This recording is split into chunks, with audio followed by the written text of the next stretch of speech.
The African American Civil Rights Movement, in short, was the African American people's strive for racial equality. This movement technically lasted from 1954 to 1968, but African American struggles existed since the dawn of America. The first Africans arrived in colonial America in 1619, brought to Jamestown by the Dutch. They were urgently treated as indentured servants and were freed and given their own land. From then on, slavery became a huge part of America. Over the next several decades, Africans were horribly mistreated. However, they did have support from the abolitionists, those who believed that these slaves should be set free. Following Lincoln's Emancipation Proclamation, the 13th Amendment passed in 1865 and abolished slavery. Unfortunately, with this victory for the African Americans, horrifying consequences came with it. A white supremacist group called the Ku Klux Klan, or the KKK, formed in opposition of the freedom that the African Americans had gained. The KKK is notorious for their cult-like white robes and pointed hoods, along with the violence they directed towards the African Americans. In U.S. history, there have been 3 different time periods in which the KKK was prevalent. The first group lasted from 1865 to the 1870s, the second lasted from 1915 to 1944, and the third group began in 1946 and still exists today. In 1868, African Americans won another victory in the form of citizenship, guaranteed to them with the 14th Amendment. Just 2 years after that, African American men were granted the right to vote with the 15th Amendment. These 2 victories were a huge step in the right direction, and it gave African Americans courage to keep fighting. Unfortunately, these victories were diminished 26 years later with the Plessy v. Ferguson court case in 1896. This court case concluded with segregation being required in all public facilities under the ideology of separate but equal. In 1905, a group called the Niagara Movement formed in opposition of racial segregation. From that group spawned another just 4 years later, the NAACP, or the National Association of the Advancement of Colored People. Its main goal was to end racial discrimination through litigation, education, and lobbying efforts. In 1954, they won their biggest court case, Brown v. Board of Education, as it overturned the Plessy v. Ferguson court case. Going back several years, however, the Scottsboro case did not turn out well with such a positive conclusion for the African Americans. This case surrounded an alleged rape of 2 white women on a train in 1931. 9 black teenagers were falsely accused of this deed, which made this case even more of a big deal as it dealt with racism and the boys' right to a fair trial. 10 years after these young men were accused, the president at the time, Franklin D. Roosevelt, signed Executive Order 8802.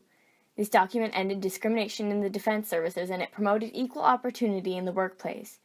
Just 7 years after that, in 1948, President Truman signed the Executive Order 9981, which abolished racial discrimination in the United States Armed Forces and eventually led to the end of segregation in the military. This time was rich with desegregation, for, in 1946, Earl Warren, the governor of California, ordered all schools in the Orange County to be desegregated. Also, in 1954, the court case Brown v. Board of Education, like mentioned earlier, overturned the case that made segregation required in public facilities. In addition to that, the desegregation of Little Rock High School in 1957 happened with 9 African American students enrolling there, which in turn made whites very angry.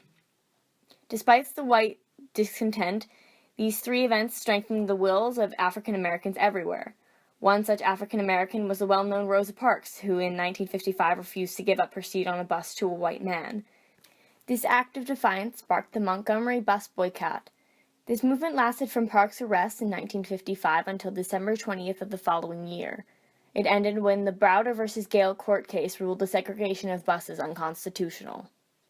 Peaceful protests like sit-ins and freedom rides became very popular in the African American strive for equality. 2 of the most famous protests were the Selma March and the March on Washington. The March on Washington was in August of 1963, and the Selma March was in March of 1965. Both of these marches were led by Martin Luther King Jr., one of the most famous faces of the African American civil rights movement. King delivered his I Have a Dream speech at the March on Washington, painting a picture to his audience of the hopes that he had for America, as he referenced to several famous American works like the Declaration of Independence. Unfortunately, the March on Washington was followed just weeks later by the 16th Street Baptist Church bombing, which killed 4 young girls. This attack was taken out by 4 members of the KKK. They had planted around 15 sticks of dynamite connected to a timer underneath the church steps. When detonated, the explosion injured 22 people and killed 4 girls: Addie Mae Collins, Cynthia Wesley, Carol Robertson, and Carol Denise McNair, all between the ages of 14 and 11. This attack, as described by Martin Luther King, was one of the most vicious and tragic crimes ever perpetrated against humanity, and it strengthened the hate between blacks and whites. Even with such horrific events taking place, there was a silver lining for African Americans. The silver lining came in the form of the Civil Rights Act of 1964. This document was a landmark piece of civil rights legislation which outlawed discrimination based on race, color, religion, sex, or national origin. This legislature was seen at work as it inspired other legislators to further help African Americans in their strive for equality. At this time, blacks were allowed to vote, but legislature was created to make it harder for them to do so. Poll taxes and literacy tests were main tactics that were used to hold African Americans back. However, in 1964, just months after the enactment of the Civil Rights Act, the 24th Amendment was created to prohibit poll taxes, opening up opportunities for the poorer whites and black Americans to vote. In addition to this, the 1965 Voting Rights Act furthered this attempt to destroy the legal barriers that African Americans face when trying to vote.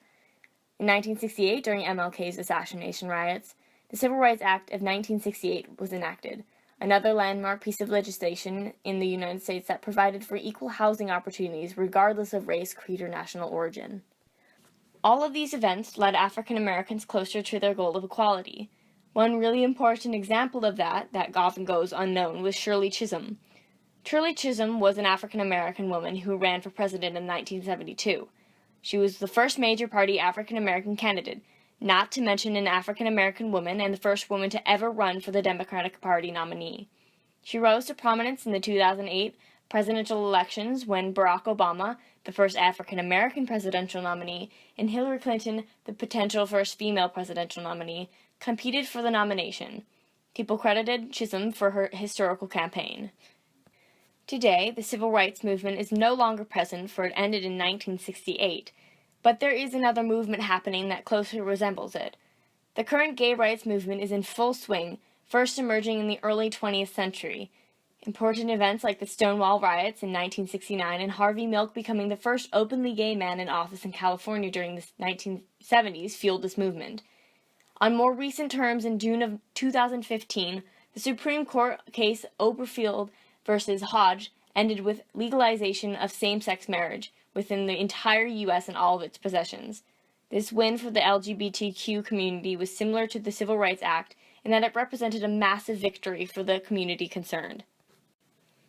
With the recent mass shooting in Orlando, it is important to remember to never give up on your goals.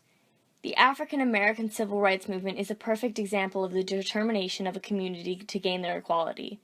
It shows that it will eventually pay off, even if it takes 350 years.